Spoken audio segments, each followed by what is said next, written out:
don pour l'art? C'est une vaste question. Faut-il déjà avoir le don? Alors, j'ai toujours été tentée par la peinture, mais depuis toute gosse, j'ai toujours peint, j'ai toujours dessiné. Au stade où, lors d'une dictée, sur l'automne, j'avais rendu un dessin, ce qui m'a valu un 1, parce que la prof estimait mon orthographe un peu médiocre au stade du dessin. Donc, depuis toute petite fille, j'ai dessiné. Et à 15 ans, je me suis présentée aux Beaux-Arts de Sion. Et puis, voilà, mes parents n'étaient pas d'accord, donc j'ai dû faire une école de commerce. Puis à 20 ans, j'ai réédité l'expérience, mais à Lausanne, et puis là, j'ai été prise. Et c'est là, à partir de là, qu'a démarré ma, entre guillemets, carrière d'artiste. Eh bien, moi, je viens d'une famille où ma mère était peintre et mon père photographe. Donc, j'ai toujours baigné dans l'art. Et j'ai vu beaucoup d'expositions depuis toute petite. Et j'ai toujours essayé de faire quelque chose avec mes mains, de bricoler et dessiner. J'ai travaillé sur le cuir, j'ai travaillé sur les bijoux, j'ai travaillé aussi pour des vitraux.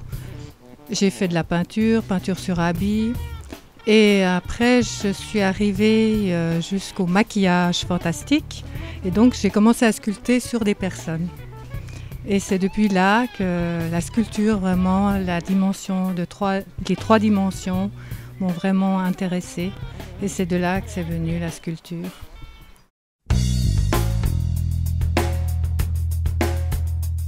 Donc ce n'est pas ma profession, ça aurait pu l'être, ça ne l'est pas en tout cas aujourd'hui, un peu à regret.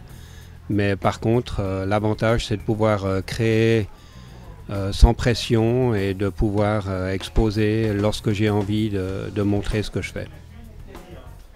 Écoute, j'ai voulu toujours faire les beaux-arts, mais malheureusement, je n'avais pas l'appui de mon père parce que lui, il trouvait que ce n'était pas une profession. Et puis, je devais choisir parmi tous les carrières professionnelles quelque chose qui était plus proche. Donc, j'ai choisi l'architecture.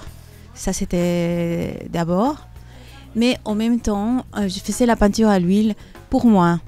J'étais capable de m'enfermer un week-end sans sortir de ma chambre pour pouvoir peindre.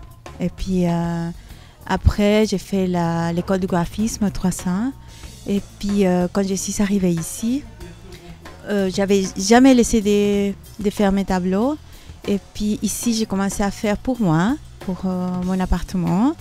Et puis j'ai eu l'opportunité que des gens ils ont aimé mon travail, ils m'ont invité à exposer et puis ça n'a jamais arrêté. Donc ça c'était depuis 1993.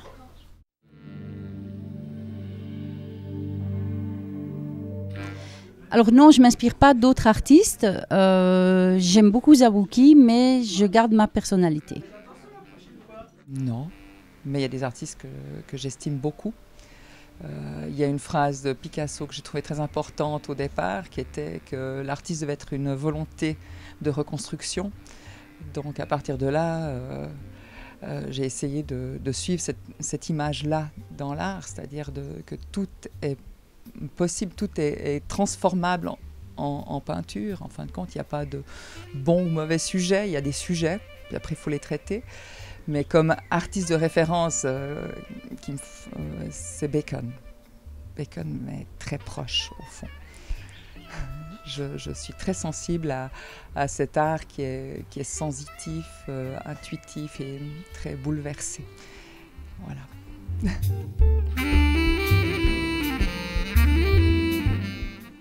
Comme tout le monde, assez difficile.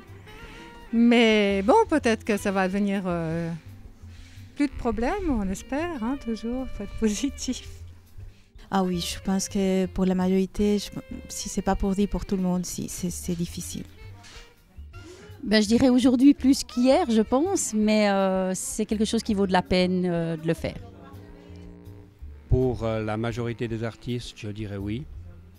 En ce qui me concerne, donc, ce n'est pas le cas. Alors, j'ai de la chance, c'est que je multiplie les palettes. C'est-à-dire qu'il y a des jours où je suis décoratrice de théâtre et de grosses boîtes, d'autres, j'ai une école de peinture, et puis j'ai une galerie et je suis peintre. Donc avec tout ça, je m'en sors, dirons-nous. Mais c'est pas facile, non.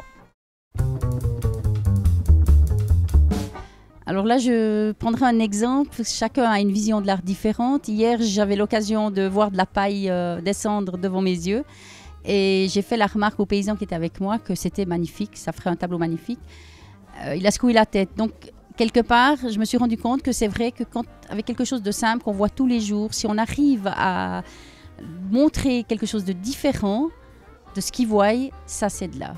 L'art, c'est tout ce qui touche la beauté, la sensualité et oui, tout ce qui est beau, qui nous attire et qui nous provoque des sentiments de bien-être. Pour moi, l'art doit être quand même quelque chose qui fait rêver, qui peut déranger, qui peut faire réfléchir et qui qui touche quelqu'un surtout. C'est ça, je pense que c'est ça. C'est une rencontre vers quelqu'un d'autre. L'art, je le sens à chaque moment. Pour moi, l'art, c'est tout ce qui nous entoure. C'est la beauté de ce pays et puis la nature en général. Tout ça part de la nature, les couleurs, la musique, tout ça vient de la nature. Donc, je trouve l'art là, dans la nature, partout. Je suis entourée de l'art à tout moment. Le mot art, mais tout est art. Tout est art. Il suffit peut-être de le percevoir et de savoir quoi en faire. Et après, il y a cet acte de don. Parce que l'art, c'est aussi ce passage d'être face à quelque chose, de transformer cette chose en une sculpture, une peinture, une installation ou un film ou n'importe quoi. Puis après, il faut le donner. Et puis après, il faut que les autres le reçoivent. Pour moi, c'est ça, en fin de compte. C'est un échange. Alors j'attends effectivement un beau voyage, des rencontres intéressantes, de belles expositions dans des musées, puisque je pense que pour la plupart de nous, c'est la première fois que nous avons l'occasion d'exposer dans des musées. Et puis des rencontres intéressantes avec les indigènes et beaucoup de convivialité entre nous. Énormément plaisir déjà partager ça avec des artistes suisses, c'est énorme pour moi. Et personnellement, d'aller à Cusco, exposer dans un lieu de ce niveau, c'est magnifique, c'est une expérience magnifique. Aussi bien sûr à Lima et à Arequipa, mais surtout ce qui me touche le plus, c'est aller à Cusco. Alors déjà de cette rencontre culturelle qui va être très intéressante, les couleurs. Pour moi, les couleurs ont beaucoup d'importance. Travaillant beaucoup dans le monochrome, ils ont, eux, des mélanges de couleurs extraordinaires. J'espère m'en inspirer dans mes prochains tableaux à la rentrée. Et pour eux, j'espère leur amener le fait que je sois justement, entre autres, dans le monochrome, qu'ils puissent se rendre compte que c'est aussi quelque chose de valable, de travailler avec moins de couleurs. Voilà, c'est dans les deux sens. Voilà, tout est dit. L'échange et la découverte. Et puis le partage. Voilà. Et puis je pense aussi que je ne connais pas du tout le Pérou, donc j'espère que ça ressortir des sensations qui peut-être vont me permettre d'aller encore plus loin dans mon travail, je ne sais pas. C'est à chaque fois une découverte. Je me réjouis déjà de retrouver le Pérou parce que j'avais déjà été. Et puis j'aime beaucoup les échanges avec les autres artistes. Je trouve que c'est très important.